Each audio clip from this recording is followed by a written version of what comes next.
E se vuole, Allora, parlando adesso siamo ritornati in dell'esperimento, onda, con la nostra professore intanto stavamo chiacchierando e io voglio riprendere appunto la ricerca. Avete preso un campione di 1400 ragazzi, eh? esatto, che cosa vuol dire prendere un campione statisticamente rappresentativo? Che se è raccolto con correttezza scientifica, le cose che emergono dai dati raccolti in questo modo valgono per tutti i giovani di Padova di quella classe d'età, quindi 10-13 anni.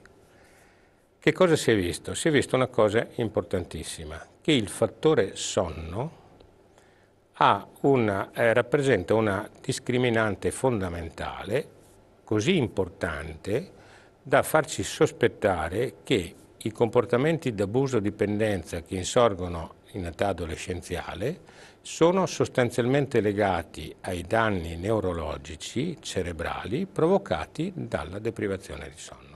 Allora, un bimbo che in primo periodo di vita vuol dire da quando? 0 giorni, Da 0 giorni fino a?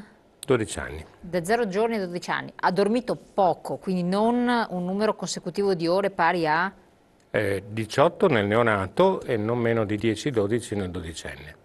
Attenzione, 10-12 nel dodicenne, quindi non 6-8 ore come un Studi adulto. inglesi, studi americani, fatti su Perfetto. corti di migliaia di Quindi i ragazzi, bambini eccetera. che vengono mandati a letto tranquillamente dai genitori intorno alle 23, perché finiscono le programmazioni della sera, perché il bambino altrimenti non ci va, eccetera, poi si alza la mattina alle 7 per andare a scuola o anche prima, malissimo, perché cosa possono? Adesso le racconto che cosa Cosa succede. succede? Quindi, Allora, intanto le basi neuroscientifiche del buon senso sono quelle che le sto raccontando.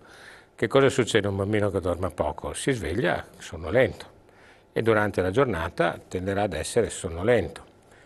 Dal punto di vista scientifico, che cosa succede? Il nostro cervello è come un computer, ha una memoria RAM, che è la memoria rapida, veloce, che ci serve per lavorare e fare le cose, che ha un supporto elettrico. È quella per cui se noi non abbiamo salvato nel computer e manca la corrente, sparisce. Questa scomparsa normalmente quando una persona dorme avviene e c'è una pulizia di tutto quello che ha supporto elettrico nel cervello e il ragazzo, bambino, l'uomo, l'adulto, la donna, la mattina si sveglia predisposto e attento a ricevere nuove informazioni perché la lavagna è stata pulita. Se non ci sono abbastanza ore di sonno, la lavagna rimane abbastanza sporca, per cui la concentrazione e tutto quello che ne viene a cascata viene meno e quindi il ragazzo arriva stanco, sonnolento, incapace di concentrarsi, irritabile con i compagni, finisce per essere aggressivo, scarsamente empatico e queste sono anche le basi neurali del bullismo. ah, quindi c'è anche una stretta correlazione tra Certamente, il fenomeno di bullismo. bullismo, uso di energy drink, uso di internet, uso di SMS, eccetera, hanno tutte questa origine. Perché? Perché sono tutti comportamenti che tendono a tenerti sveglio, cioè ti eccitano Assolutamente. e quindi contrastano la sonnolenza. Allora, dormire poco che cosa comporta? Che di giorno si cercano di fare delle cose che ti tengano sveglio. Non è poi così complicato da capire, no? Non ci vogliono gli scienziati per poter, diciamo, illustrare questo rapporto causa-effetto. Noi però abbiamo visto che riducendo, cioè nei topolini, se io li metto in contatto con la cocaina o se li deprivo di sonno, quelle spine dendritiche che emergono nei neuroni le ho tanto da contatto con la cocaina, eccitante, quanto da deprivazione di sonno. Quindi c'è un link, c'è un rapporto stretto nella origine della malattia cerebrale, chiamata dipendenza, tra stimolazione eccitante e deprivazione di sonno. Nei 1400 ragazzi cosa abbiamo visto? Che chi dormiva meno di 8 ore aveva un profitto mediamente intorno al 6, chi dormiva più di 8 ore al 7,4. Quindi questa è la dimostrazione molto semplice e molto convincente che la scarsa concentrazione di chi dorme poco si traduce in un scarso rendimento scolastico, ma anche qui le nonne ci potevano insegnare queste Assolutamente sì. cose, no? Ecco, l'altro aspetto invece che è più moderno è che i ragazzi che dormono poco, ce ne sono un 5-10% che dormono meno di 5 ore, questi arrivano a Addirittura meno di spedire 5 ore. 1000 SMS al giorno. Quindi le immagini che cosa vuol dire? tolte quelle poche ore di sonno e tolte quelle di scuola, praticamente sono attaccati allo smartphone a spedire SMS. Passano molte ore al giorno in internet e la discriminante sono chi ha dormito più e chi ha dormito meno di 8 ore.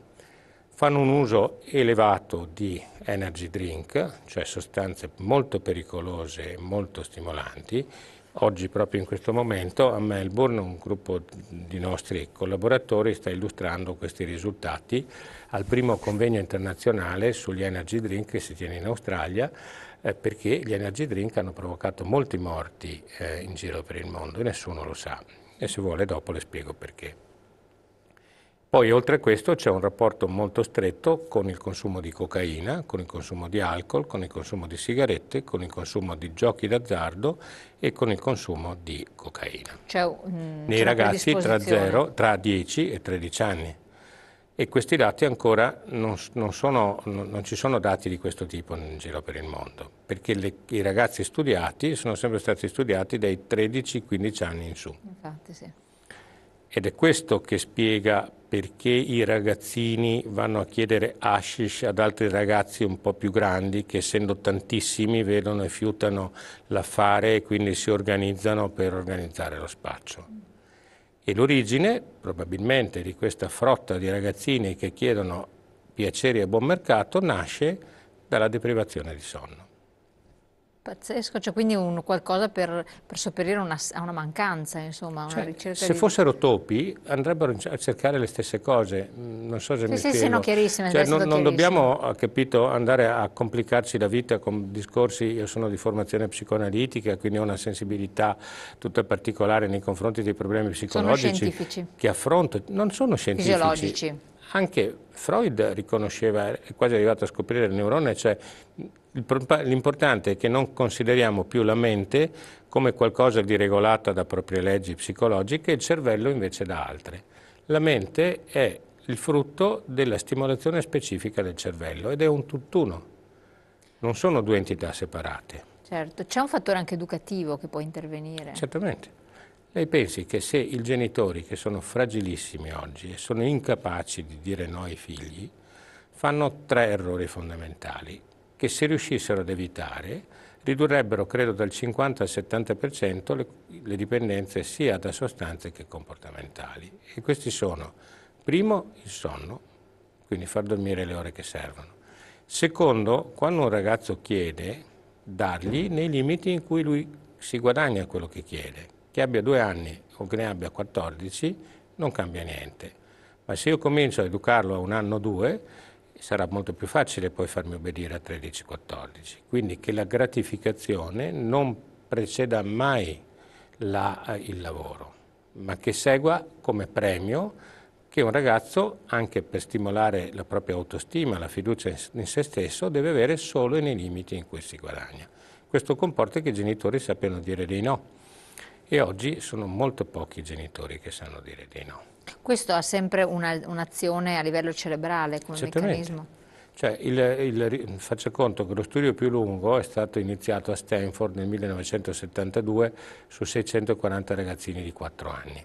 4 anni. A questi hanno dato un dolcetto, un marshmallow, se lo vuole andare a vedere su internet trova il video, e dopo un quarto d'ora si è detto a tutti i ragazzini: e se aspetti di mangiare il primo, dopo 15 minuti tenendo 2 ne mangi 2.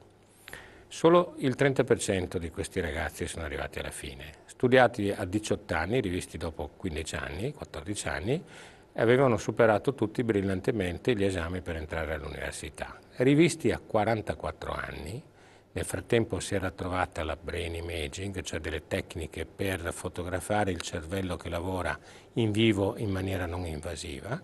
Si è visto che quella parte della corteccia, che è quella indebolita che è alla base delle cose che ho detto prima, in questi ragazzi, in quel 30% che era stata capace di aspettare, era solida, a differenza di quello che era avvenuto in chi non era stato capace di aspettare.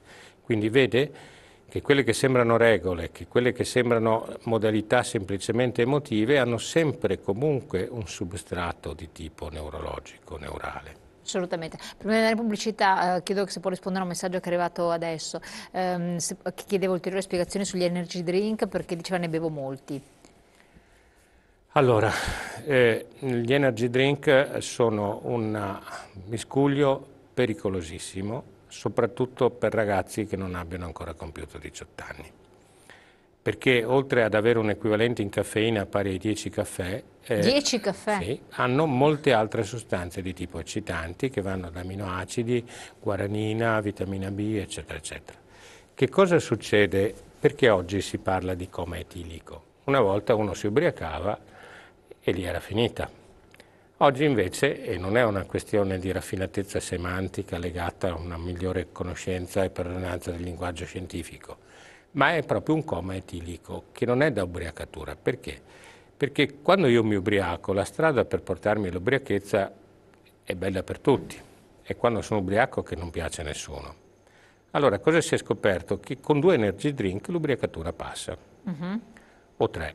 Allora ci si può nella stessa sera ricominciare a ubriacare una seconda volta e nell'arco di pochi minuti passa anche la seconda ubriacatura. Solo che l'alcolemia continua a salire. Quando l'alcolemia è arrivata intorno ai 4-5 grammi per litro, a questo punto si rischia di andare incontro a un coma irreversibile e alla morte. Oppure a un coma che viene tirato fuori con molta fatica. Per una persona superiore ai 18 anni che consuma tanti energy drink per resistere alla stanchezza, alla mancanza di sonno. Va incontro a dei problemi di altro tipo, ma sicuramente a livello cardiaco, a livello diabetico, a livello ipertensivo e tanti altri. Sarebbe come che facesse uso sostanzialmente di cocaina. Ah, a livello di cocaina, quindi una sostanza, quindi bisogna stare molto molto attenti. Ecco, tenga presente che questo allarme è stato lanciato ancora 3 anni fa dall'Associazione Pediatrica Americana, ripresa da quella italiana. Il NIDA sta investendo milioni di dollari, l'Australia ha in questi giorni, come ho detto, indetto il primo congresso internazionale sui danni da energy drink, ma per una serie di motivi abbastanza oscuri, ma forse non troppo. Non troppo. Ecco, queste sostanze sono in libera vendita, non solo, ma sono attivamente promosse e i genitori in tutta buona fede sono convinti che siano dei ricostituenti. Assolutamente, poi diciamo che le multinazionali hanno un loro peso rilevante, quindi fate molta attenzione, riflettete un attimo, andiamo rapidissimi in pubblicità perché poi vorrei sapere anche il terzo ne ha parlato di 3 elementi, prima ho detto sonno, quindi dalle 8 alle 10-12 ore nei bambini, continuate, quindi recupero pomeridiano, non sonnellino pomeridiano non serve a niente. No, il sonnellino serve, ma tra 0 e 4 anni, tra 0 e 5 anni. No. Poi il saper dir di no perché innesca dei meccanismi altrimenti di non sviluppo di parte della corteccia cerebrale per semplicizzare al massimo. Il terzo elemento determinante lo scopriamo dopo la pubblicità, tra poco.